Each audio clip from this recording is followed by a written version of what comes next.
나경원 국민의힘 의원이 29일부터 중국인 단체 관광객의 무비자 입국이 허용되는 것과 관련해 국민 우려가 커질 수 있다고 지적했다. 나 의원은 27일 자신의 SNS에 대전 국가정보자원관리원, 국정자원, 전산실 화재와 관련한 장문의 글에서 국민정보와 안전에 직결된 행정 시스템 복구와 개인정보 보호, 신원 확인 강화 대책을 최우선으로 마련해야 한다며 이번 사태를 비판했다. 이어 이번 화재 사고로 모바일 신분증 등 국민 개인정보 보안 행정 전산망이 심각하게 훼손, 국가 행정망을 통해 자국민의 신원조차 제대로 확인하지 못하는 상황이라며 앞으로 수십만 명에 달하는 중국인 입국이 대거 유입될 것으로 예상되는데 국민 불안과 우려가 커질 수밖에 없다고 주장했다. 또 사고 수습과 전산 복구, 개인정보 보호, 신원 확인 보안 대책, 이중화 체계 확립 등 철저한 대책이 마련되기 전까지는 중국인 단체 관광객 무비자 입국 시작을 연기할 것을 적극 검토해야 한다고 밝혔다. 더불어 지난 2023년 11월 행정망 마비 사태에 당시 이재명 더불어민주당 대표는 행정망 마비 사태 책임자인 이상민 행정안전부 장관을 즉각 경질해야 한다고 주장했다. 대통령이 직접 대국민 사과를 해야 한다는 것도 이재명 민주당의 요구였다며 본인들의 주장처럼 행안부 장관을 경질하고 대통령 대국민 사과부터 하고 이 모든 사태를 수습하길 촉구한다고 썼다. 정부 불법 체류 방지 위한 기준 대폭 강화. 앞서 우리 정부는 내수 진작을 노리고 한시적으로 중국인 단체 관광객 무비자 입국을 허용하기로 했다. 이번 제도는 전담 여행사가 모집한 3인 이상 단체 관광객을 대상으로 한다. 문화체육관광부가 지정한 국내 전담 여행사와 주중 대한민국 공관이 지정한 국외 전담 여행사가 단체 모집을 주관한다.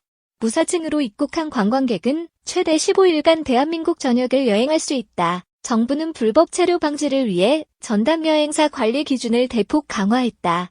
국내 전담 여행사의 경우 단체 관광객의 무단 이탈률이 분기별 평균 2%를 넘으면 지정이 취소되는데 이는 기존 5% 기준보다 2배 이상 엄격한다. 또 고의적 이탈 사고가 발생하면 즉시 지정을 취소하고 무단 이탈로 제재를 받은 전력이 있으면 신규 갱신 지정에서 감점된다. 국외 전담 여행사 역시 최근 2년 내 중대한 행정 제재 이력이 있으면 지정 대상에서 제외된다. 이탈률이 분기 2% 이상일 경우 지정이 취소되고 다른 비자 대행 업무도 동일한 처분을 받는다. 법무부는 국내 전담 여행사가 제출한 단체 명단을 사전에 확인해 불법 체류 전력자 등 고위험군을 걸러낼 예정이다. 고위험군으로 분류되면 무사증 입국이 불가능하며 제외 공관에서 별도의 사증을 발급받아야 한다. 문체부는 이번 제도가 음식, 숙박업과 면세점 등 관광산업 전반에 긍정적인 효과를 가져오고 특히 지방 관광지로의 유입 확대를 통해 지역경제 활성화에도 기여할 것으로 내다봤다. 아울러 한중 간 인적교류 확대로 국민 간 이해와 우호 증진에도 도움이 될 것으로 기대했다. 중관영 언론, 정책 성공하려면 결제 시스템 개선 지적.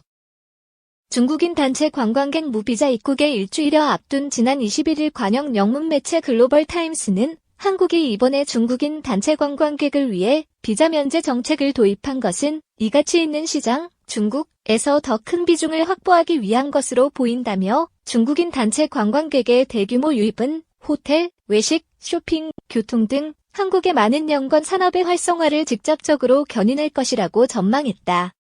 그러면서도 한국에서 중국인 관광객의 경험에는 결제, 언어 장벽, 문화 적응 등과 관련된 불편 요소들이 포함되어 있다며 국경절 연휴 여행 성수기에 이런 문제가 다시 부각되면 방문객의 만족도에 직접적인 영향을 미치고 정책으로 인한 긍정적 측면을 약화시킬 수 있다고 우려했다. 또 중요한 부문은 국경 간 결제의 편의성을 개선하는 것이라며 결제 편의는 관광객의 소비 경험과 소비 의향에 직접적인 영향을 미치는 것이고 중국과 한국은 이 분야에서 협력 기반을 갖고 있음에도 여전히 개선해야 할 점이 남아있다고 평가했다. 현재 방한 수요는 꾸준히 회복하는 추세다. 지난해 10월 한국을 찾은 중국 관광객은 39만 2천 명으로 코로나19 이전인 2019년 10월 대비 69% 수준을 회복했다. 올해 들어서는 증가세가 더욱 뚜렷해지면서 지난 7월 방한 중국 관광객은 60만 2천 명을 기록했다. 이는 올해 상반기 전체 외래객의 약 23% 수준이다.